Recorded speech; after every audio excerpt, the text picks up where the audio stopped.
بہت زیادہ تاکید فرمائی کہ ہمارے امر کو احیا کرو، ہمارے حقیقی تعلیمات کو معاشرے میں زندہ کرو، اور جو انسان ہماری حقیقی اسلام ناب کو معاشرے میں زندہ کرے گا، فرمایا اس کا دل قیامت والے دن نہیں مرے گا جب سارے لوگوں کے دل اور روح مردہ ہو چکے ہوں گے۔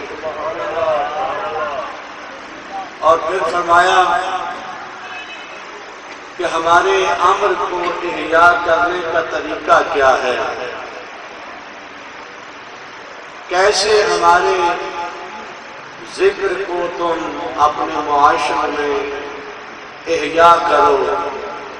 فرمایا امام رؤوف نے 8ویں امام نے فرمایا یتعلموننا، فرمایا کہ پہلے ہمارے علوم کو سیکھو، پھر اس کے بعد تعلم الناس، پھر لوگوں کو ہمارے علوم کی تعلیم دو۔ پھر مولا نے فرمایا کہ لو عالم الناس محاسن کلامنا، اگر لوگ ہمارے کلام کی زیبائی اور خوبصورتی کو جان لیں گے لاتبعونا، تو سارے کے سارے ہمارے معارف کی پیروی کرنا شروع کر دیں گے۔ یعنی یہ بتایا کہ دیکھیں ہمارے معارف میں اتنی کشش ہے، اتنی جاذبیت ہے، اتنی نورانیت ہے کہ اگر لوگ معرفت اور شعور رکھ لیں ہمارے کردار کی، ہمارے فضائل کی، ہمارے اسوہ اور سیرت کی، تو فرمایا کہ کسی کو زبردستی کرنے کی ضرورت ہی نہیں ہے، خود بخود ہمارے مذہب کی طرف خود بخود چلتے ہوئے نظر آئیں گے۔ تو سب سے پہلی چیز وہ آپ کی خدمت میں بیان کی کہ وہ قرآن ہے، قرآن کی تلاوت، قرآن احیاء امر دین ہے۔ دین اسلام کی تھیوری کا نام قرآن ہے، اور اہل بیت مجسم تصویر اسلام ہے۔ یعنی اہل بیت نے اسلام کی پوری تھیوری قرآن کو اپنے اعمال میں مجسم کر کے پیش کیا، اور دنیا والوں کی سہولت کے لیے کہ ممکن ہے کوئی تھیوری کو نہ سمجھ سکے، اللہ نے کہا میں نے قرآنی خاندان بھیجا ہے، اگر تمہیں قرآن سمجھ میں نہیں آتا ان کے کردار کو دیکھتے جاؤ، تم الہی انسان بنتے جاؤ۔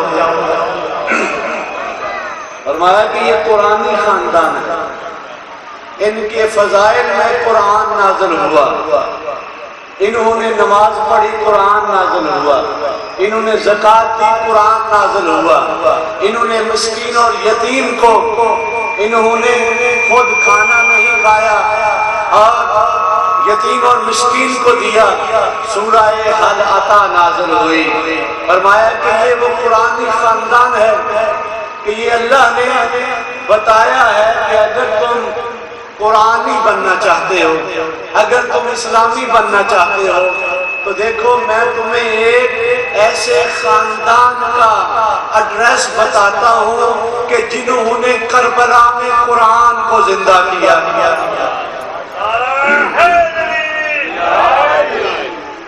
کہ میں تمہیں ایک ایسے نورانی خاندان کا ایڈریس بتاتا ہوں کہ جہاں پہ آپ کو مرد نظر آئیں گے تو سارے اللہ کے الہی قرآن کی آیات کی تفسیر کرتے ہوئے نظر آئیں گے، اور اس خاندان کی خواتین نظر آئیں گی تو آپ کو مجسم قرآن نظر آئیں گے۔ فرمایا اس خاندان کے بچے آپ کو نظر آئیں گے تو قرآن کی آیات کی تفسیر کرتے ہوئے نظر آئیں گے۔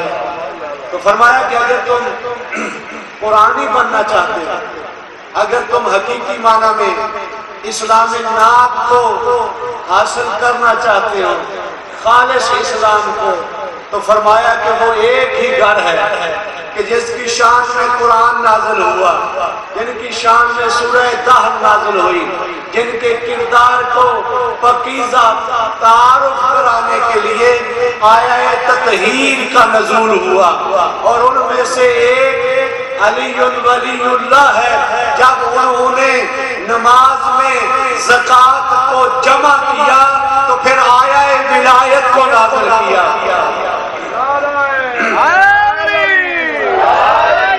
فرمایا کہ جب ہم نے ایک ایسے عظیم جانشین رسول کا تذکرہ کیا قرآن میں، تو پھر ہم نے نماز اور زکوٰۃ کو اکٹھا کر کے بتا دیا کہ معصوم وہ ہوتا ہے کہ جو کئی عبادتوں کو ایک ہی لمحے میں اکٹھا کر دیتا ہے۔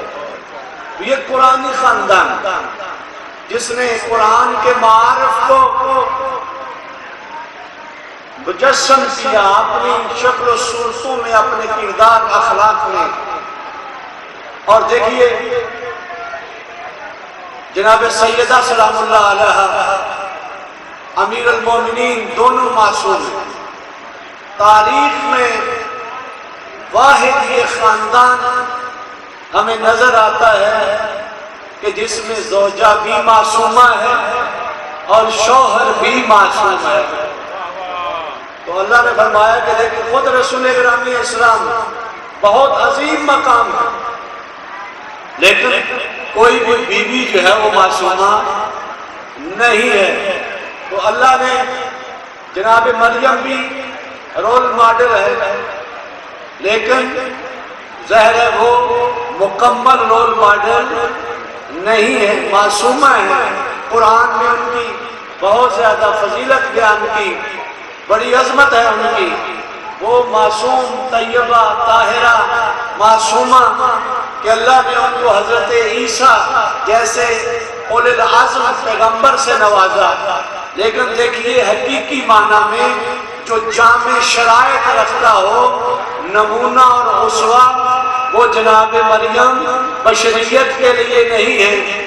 اگر بشریت کے لیے ایک خاتون معصومہ کہ جو رول ماڈل بن سکتی ہے بیٹی ہونے کے لحاظ سے، بہن ہونے کے لحاظ سے، زوجہ ہونے کے لحاظ سے، وہ جناب سیدہ بطول علیہ السلام ہے۔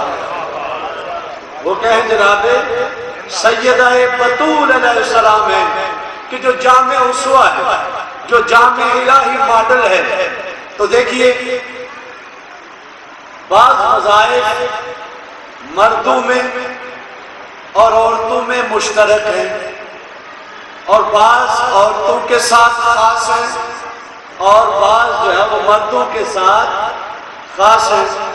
جو مشترک وظیفہ اور فریضہ ہے وہ یہ ہے کہ ایک خاتون بھی کمال کے اوپر فائز ہو سکتی ہے، ایک مرد بھی کمال کے اوپر ایک مکمل انسان بن سکتا ہے۔ دیکھیے عموماً ہمارے ذہنوں میں جو ڈالا گیا ہے وہ یہ ہے کہ خاتون جو ہے وہ تکامل نہیں کر سکتی، وہ علمی تکامل نہیں کر سکتی، کمال کے اوپر فائز نہیں ہو سکتی، یہ ہمارے ذہنوں میں جو ڈالا گیا۔ لیکن دیکھیے انسانیت نہ مذکر ہے نہ مؤنث ہے، یعنی عورت بھی انسان ہے اور مرد بھی انسان ہے۔ تو تکامل کس کا نام ہے؟ کمال کس کا نام ہے؟ انسانیت کا نام کمال ہے۔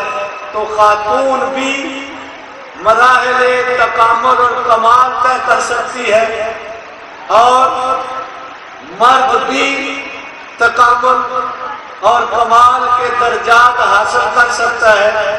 اسی وجہ سے روایت میں ہے کہ مرد بہت زیادہ انسانیت میں سے 4 خواتین ایسی ہیں کہ جنہوں نے تکامل کے درجات حاصل کیے. ان میں سے ایک آسیہ ہے، ایک حضرت مریم ہے، ایک خدیجۃ الکبریٰ ہے، اور سب کی سردار جناب سیدہ فاطمہ ہے.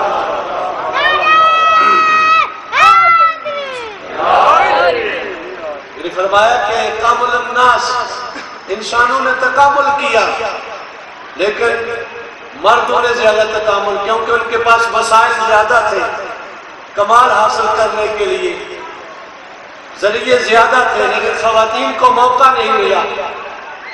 لیکن یہ نہیں ہے کہ بھائی ایک خاتون کمال تک نہیں پہنچ سکتی.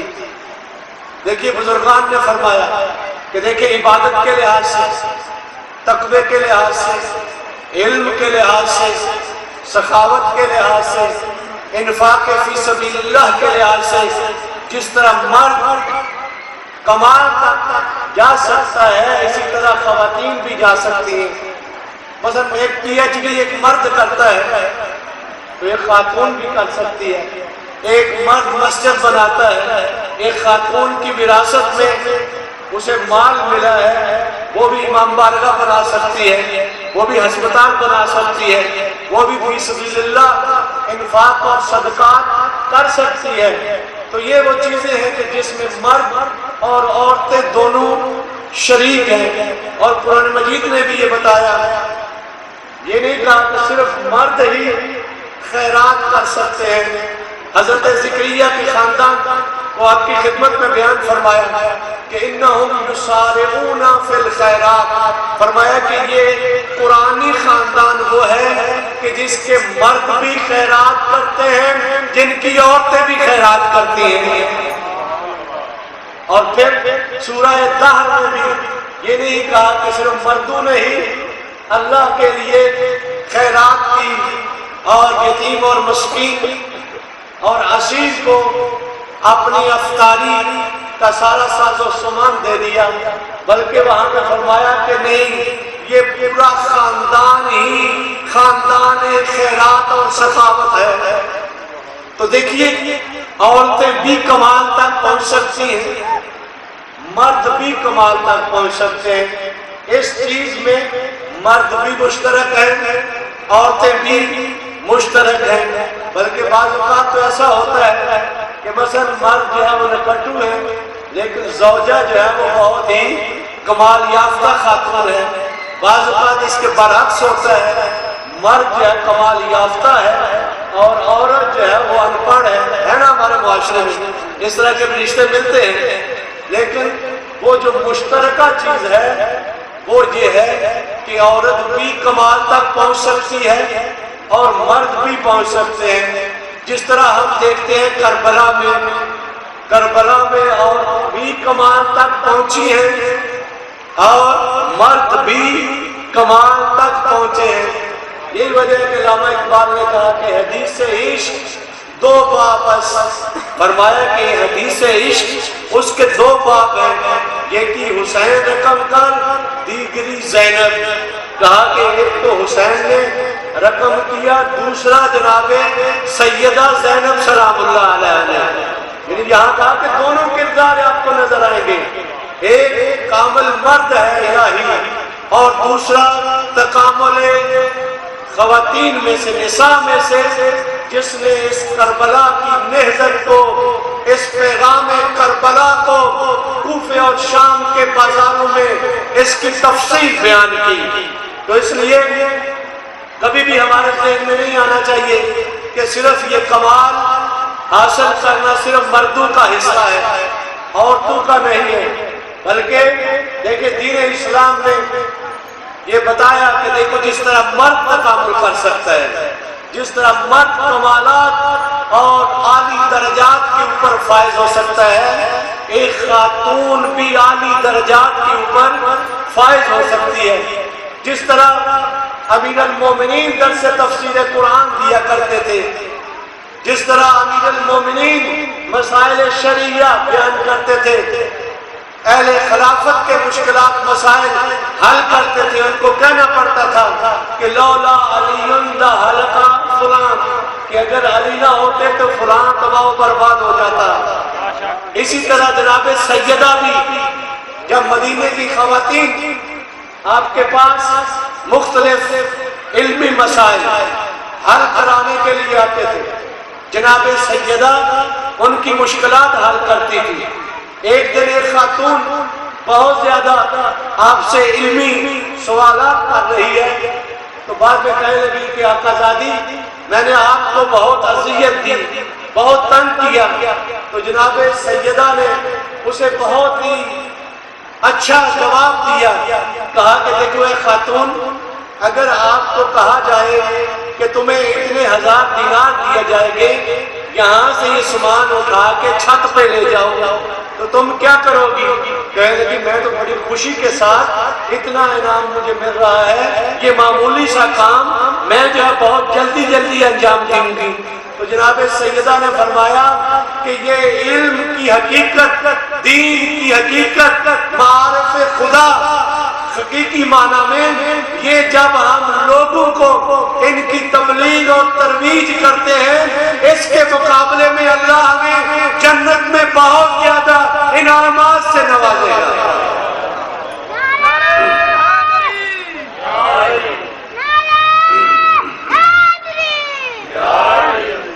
تو اس لیے جس طرح جناب سیدہ عالمہ تھی، مفسرہ تھی، اسی طرح ہمارے آقا مولا متقیان وہ تھے کہ جب انہوں نے خلافت غصب کی تو میرے مولا نے فرمایا کہ میں ردا نہیں پہنوں گا، عبا نہیں پہنوں گا جب تک میں قرآن کی تفسیر نہ لکھ لوں۔ فرمایا کہ میں اس وقت تک ردا نہیں پہنوں گا، کیونکہ حقیقی معنی میں رسول گرامی اسلام کے بعد وارث قرآن میں علی ہوں، مفسر قرآن میں ہوں، معلم قرآن میں ہوں۔ میرے مولا نے فرمایا کہ میں اس وقت تک، ٹھیک ہے ظاہری خلافت انہوں نے چھین لی ہے، لیکن حقیقی وارث علوم نبی میں علی ابن ابی طالب ہوں۔ اور ایسی تفسیر میرے مولا نے کی کہ ابھی بھی ہمارے مولا آقا امام زمانہ کے پاس موجود ہے، کہ جس میں شان نزول بیان کیا، جس میں مشکل آیات کی تبیین کی، تفسیر کی۔ تو دیکھیے ایک چیز وہ ہے کہ جس میں مرد و زن برابر ہے، وہ کیا ہے؟ کمال، تکامل۔ عبادت کے لحاظ سے خواتین بھی تکامل، وہ شرعی مشکل وہ اپنی جگہ پہ، لیکن عبادات میں کوئی ان کے اوپر پابندی نہیں ہے کہ وہ عابدہ نہیں بن سکتی، وہ زاہدہ نہیں بن سکتی، وہ عالمہ نہیں بن سکتی۔ اسی طرح مرد کے لیے بھی کوئی پابندی نہیں ہے کہ وہ کوئی علم جو ہے وہ حاصل نہیں کر سکتا۔ ہر انسان معلم قرآن بن سکتا ہے، ہر انسان مفسر قرآن بن سکتا ہے، ہر انسان تکامل کی منازل کو طے کر سکتا ہے۔ تو یہ پہلی چیز وہ ہے کہ جس میں مرد و زن دونوں شریک ہیں، اور اس کے بعد بعض خاص چیزیں ہیں جو جسم کی بناوٹ کے لحاظ سے اللہ نے مرد کے ذمہ لگائے ہیں، اور خاتون کی بناوٹ کے لحاظ سے بعض کام اللہ نے خاتون کے ذمہ کیے ہیں۔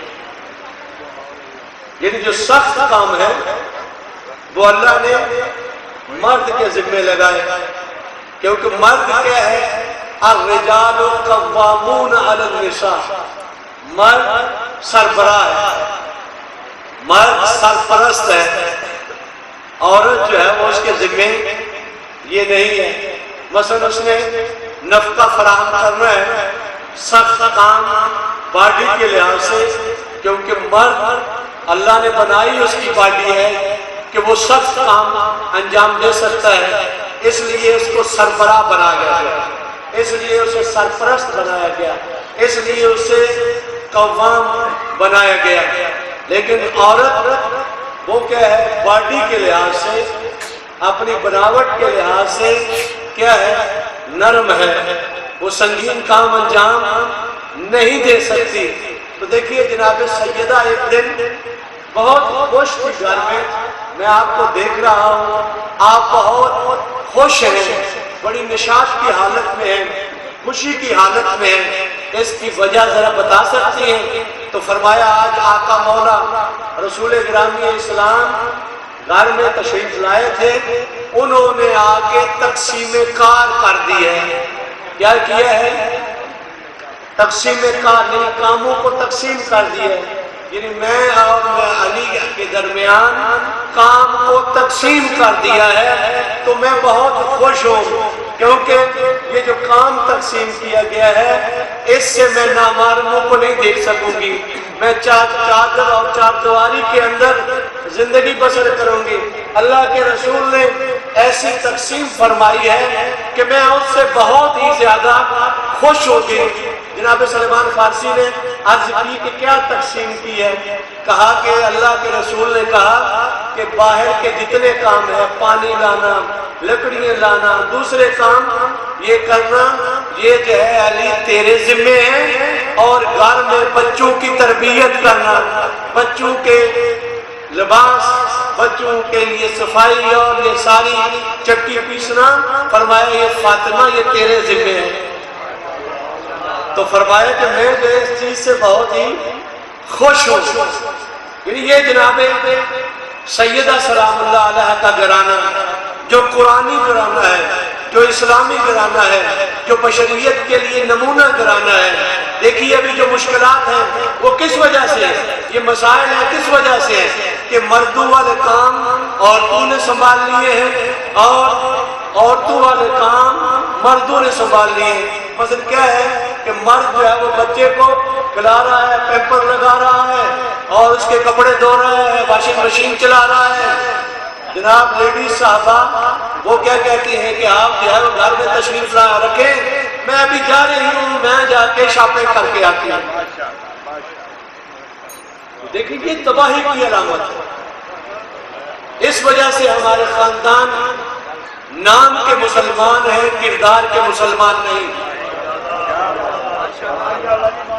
دیکھیے دین اسلام میں جو حکم ہے وہ یہ ہے کہ اگر ایک شادی شدہ خاتون اپنی شوہر کی اجازت کے بغیر گھر سے باہر قدم رکھتی ہے، جتنی دیر یہ باہر رہے گی خدا کے فرشتے اس کے اوپر لعنت بھیجتے رہتے ہیں۔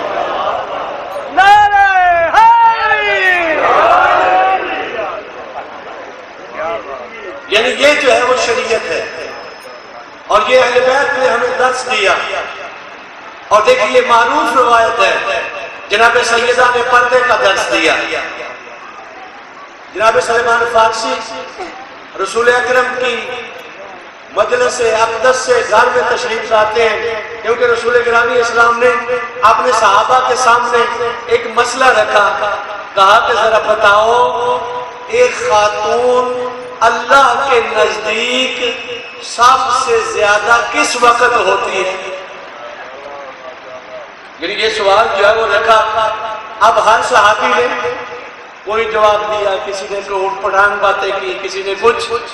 جناب سلمان فارسی تشریف لاتے ہیں، آتے ہیں، کہتے ہیں دختِ پیغمبر آپ کے والد گرامی نے یہ مسئلہ پیش کیا لیکن کوئی کانے کنندہ جواب نہیں دے سکا، کوئی بھی رسول اکرم کو مطمئن نہیں کر سکا۔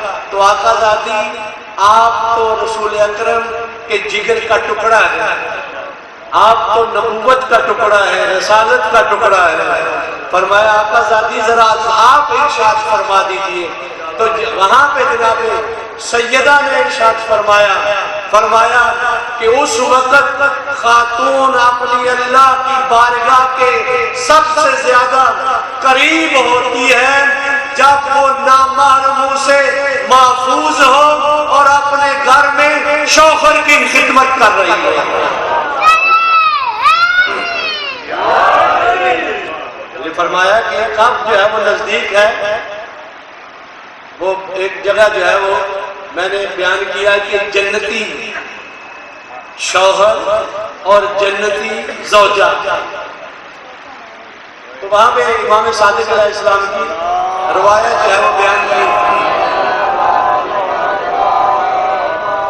فرمایا کہ جنتی زوجہ کیسی ہوتی ہے اور جنتی شوہر کیسا ہوتا ہے۔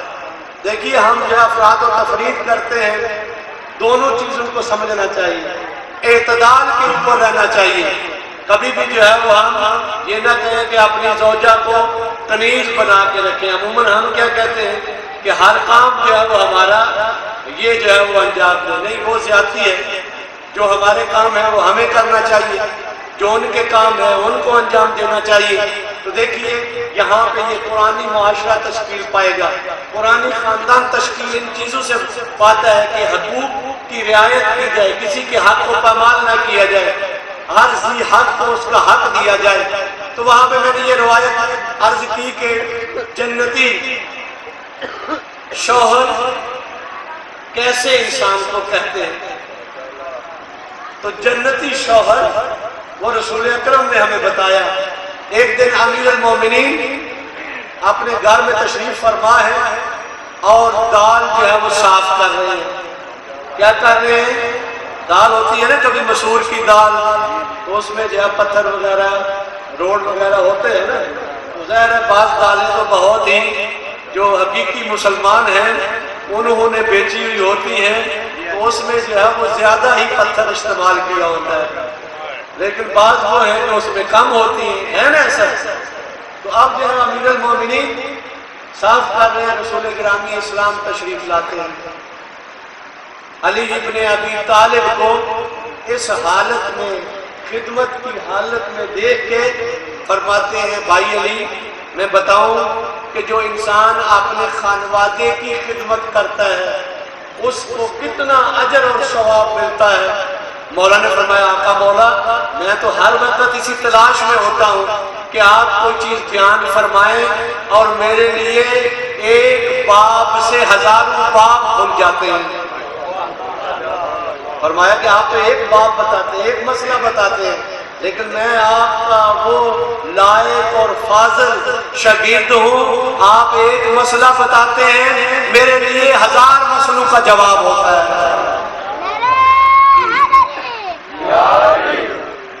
تو گرامی سامعین، رسول گرامی اسلام نے ارشاد فرمایا، خدمت و عیالین کفارت الذنوب، فرمایا کہ اگر ایک مرد اپنے گھر میں خدمت کرتا ہے تو فرمایا یہ اس کی خدمت کرنا اس کے گناہوں کا کفارہ بن جاتا ہے۔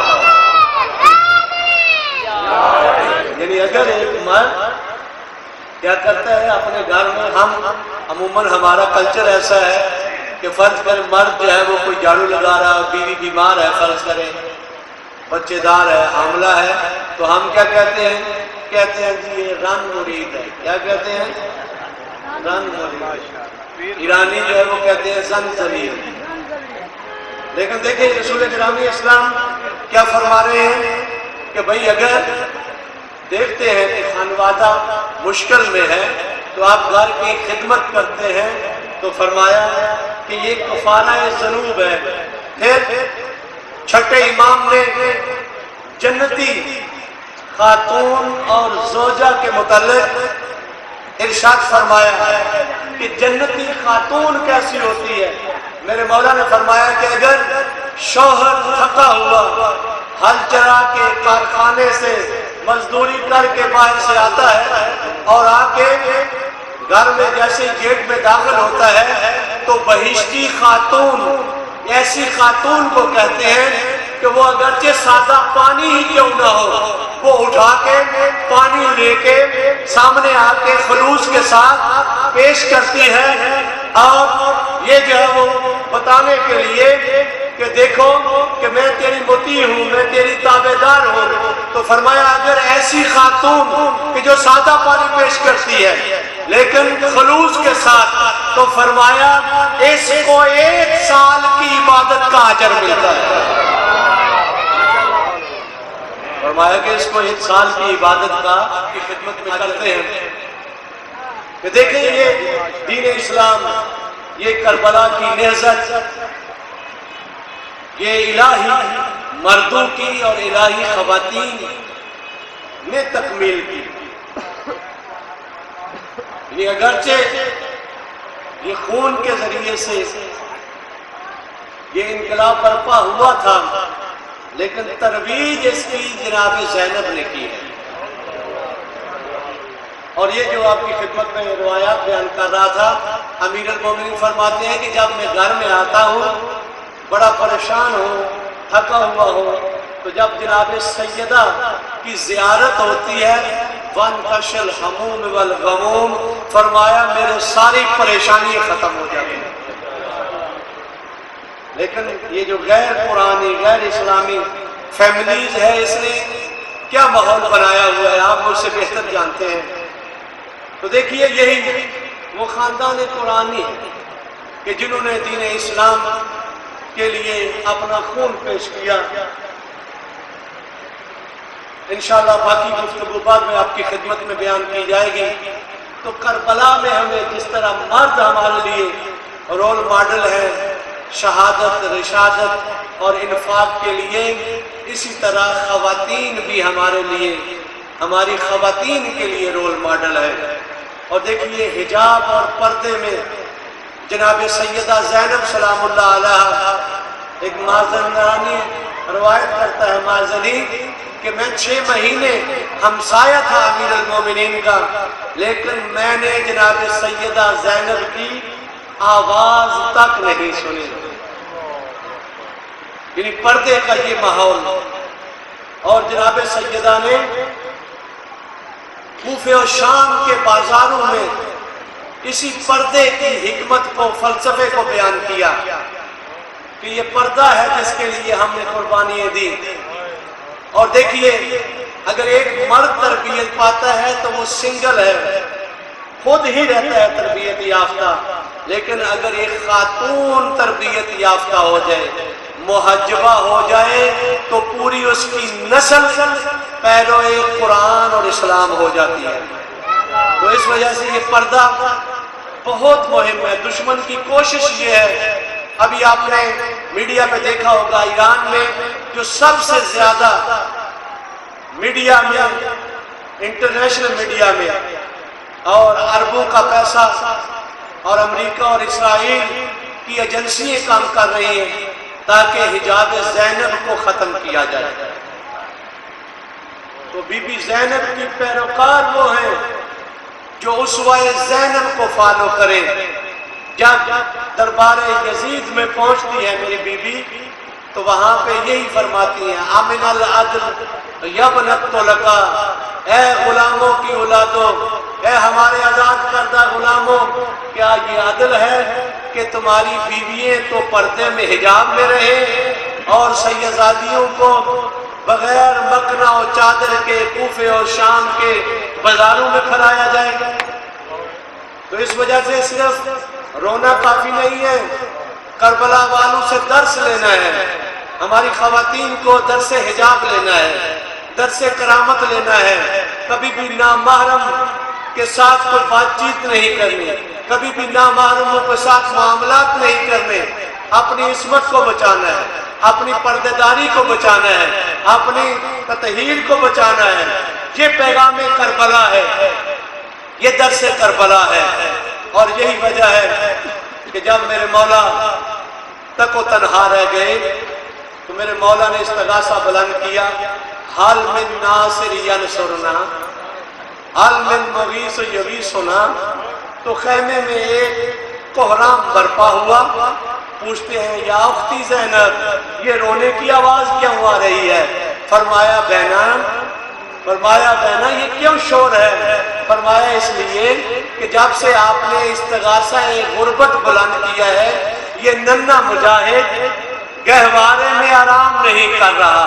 جناب سید الشہداء نے فرمایا کہ ناولنی، فرمایا کہ مجھے یہ بچہ صغیر دو، میں اسے پانی پلا کے لاتا ہوں. عزاداران محترم، میرے مولا اس ننھے مجاہد کو اٹھائے ہوئے ہیں.